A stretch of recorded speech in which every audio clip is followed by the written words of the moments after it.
Hey Rad World! Today on reWATCH we talk Batman Assault on Arkham.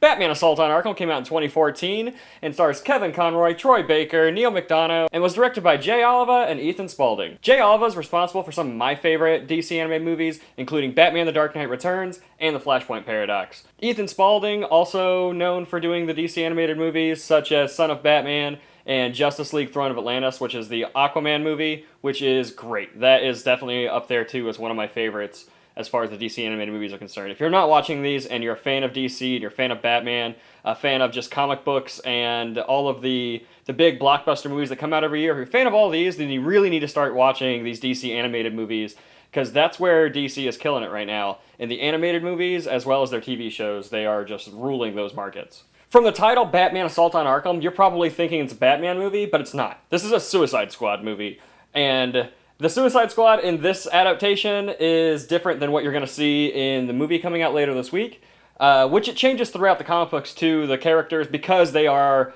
bad guys who are on a mission that could potentially kill them. The roster tends to just change out, pretty often. So this version of Suicide Squad is Deadshot, Harley Quinn, King Shark, Captain Boomerang, Black Spider, Killer Frost, and KG Beast. So that's quite a roster for this animated film. They all are great characters for the most part. Some of them are very short-lived, but they're the B and C roster of the Batman universe. It should be noted that this movie does take place within the Arkham video game world, so Batman does certain things like go into detective mode and use like the spray foam explosion stuff. Like, he does a couple of those tricks just to give little Easter eggs to the people who actually play the video games and enjoy that franchise. The voice of Batman in this movie is Kevin Conroy, which is great because whenever I see Batman speak and it's not Kevin Conroy, it kind of throws me off.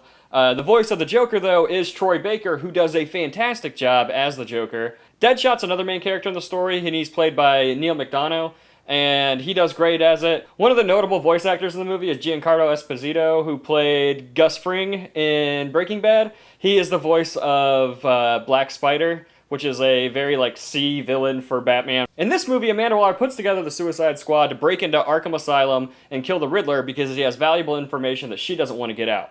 Meanwhile, while this is happening, Batman is scouring the city looking for a dirty bomb that the Joker has placed that's going to kill half the city, and he's locked up in the asylum as well. Amanda Waller has kidnapped all of these characters in the Suicide Squad, and is forcing them against their will to basically, do this mission for her, which is how the Suicide Squad works. She's implanted bombs into all of their necks so that if any of them go astray or get captured, she can just blow up their heads, which is, very comic book. It's a very comic book plot, so that's great. And that's what I love about these DC animated movies, is that they can just jump right into a crazy, ridiculous comic book story with no backstory on any of the characters. You don't need to know the origins of Deadshot or anything like that. You kind of get to know who his character is throughout the story because he is kind of the main character in the story.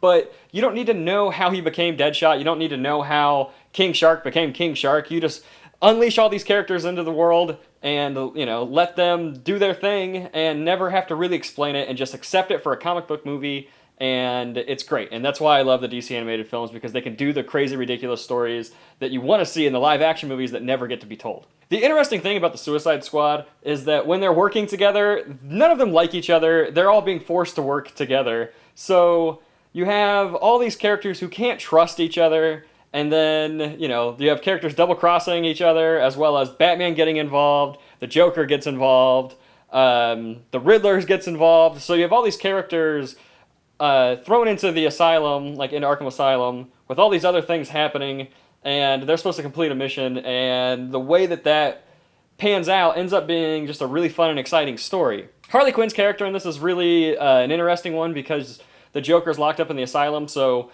she is left to her own devices, and she kind of clings on to Deadshot and kind of makes makes him her new boyfriend, which is, it's funny, and it's also just like part of her crazy, psychotic brain that she has. So it's interesting to watch her character. She has great one-liners. She's pretty funny in the movie.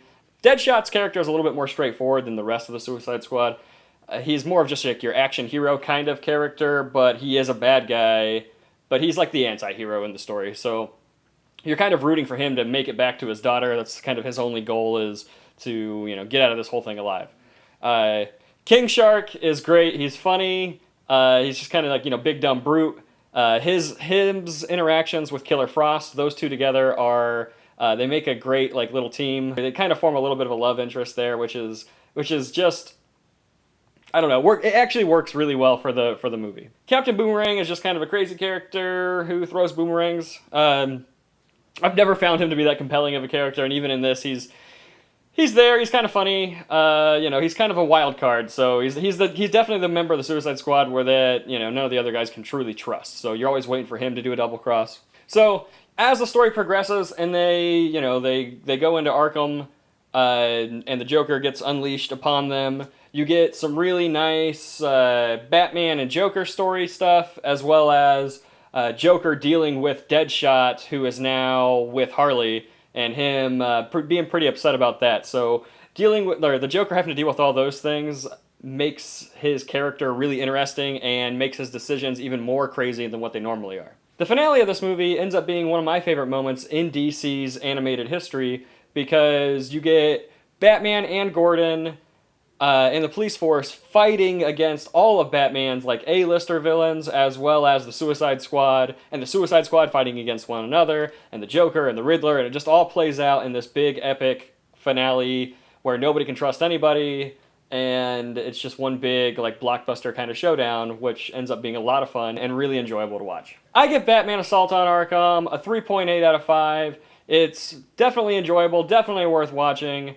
It's action-packed. It's actually pretty violent for the DC animated movies. Not as violent as, say, Flashpoint Paradox, but I highly recommend watching the DC animated movies, especially those that are direct comic book adaptations, such as Batman The Dark Knight Returns, and the Flashpoint Paradox, Batman Year One.